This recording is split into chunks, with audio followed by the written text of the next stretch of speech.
After J-shaped growth curve, let's move on to the S-shaped growth curve. Now this S-shaped growth curve has 5 phases.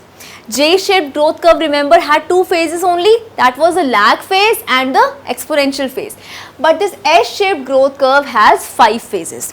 You can see in the image, lag phase, positive acceleration phase, exponential phase, negative acceleration phase and stationary phase. Now this type of growth curve is shown by, for example, some yeast cells growing in the lab.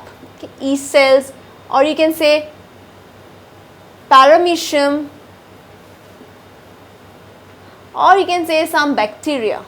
Okay, so mostly microorganisms, we are just considering, for example, yeast cells. Okay, so these yeast cells show S-shaped growth curve. And remember that humans, we also show this S-shaped growth curve. We humans also show this S-shaped growth curve in terms of population. Okay.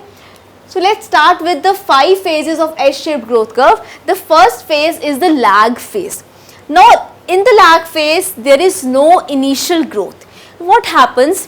Since the environment is new for the species, or you can say, I have given an example of yeast cells, these yeast cells are going to adapt themselves to the environment. So there is no initial growth in the lag phase. But slowly the growth phase actually starts. So when they have adapted to the environment, there is some initial growth. That phase is known as positive acceleration phase. But the growth is quite slow. Okay. But after a certain time, since there is more food availability, there is no predation, there is no competition, there will be an exponential phase in which the growth rate is maximum. Okay? The yeast cells are going to utilize the food and they are going to multiply and reproduce at a much larger scale than this positive acceleration phase. So this highest growth time is this exponential, this representation is done by this exponential phase. Then we have a negative acceleration phase. Now since there will be again food shortage, what is going to happen? The growth is going to become slow.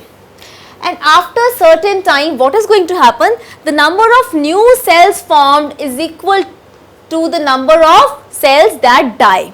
So when there is such an equation, there comes the stationary phase. Means now the population has actually stabilized. That is with this stationary phase. So let us recall, I have given an example of S-shaped growth curve in terms of this yeast cells. Okay, these yeast cells, when they are cultured in the laboratory, they show a S-shaped growth curve. So you can see this growth curve, it is actually S-shaped. It has 5 phases: lag phase, positive acceleration phase, exponential phase, negative acceleration phase and a stationary phase. What happens in the lag phase? In the lag phase, the yeast cells are going to adapt themselves to the changing environmental conditions.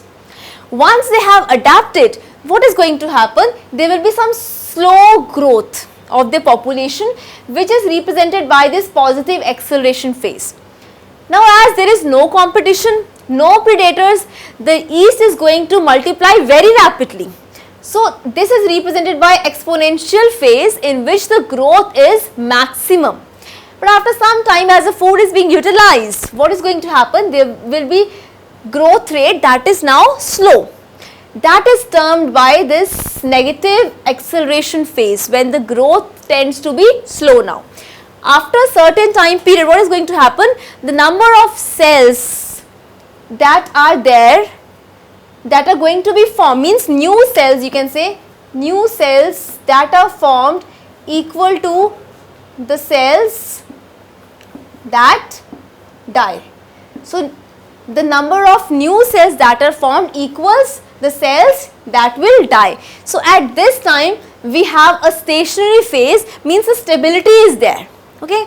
So this is how S-shaped growth curve is represented by these 5 phases. Okay. I have given you the examples which organisms show this S-shaped growth curve with these 5 phases. Firstly, there is an adaptation phase, then there is slow growth, then rapid growth, then slow growth again. You know what is going to happen?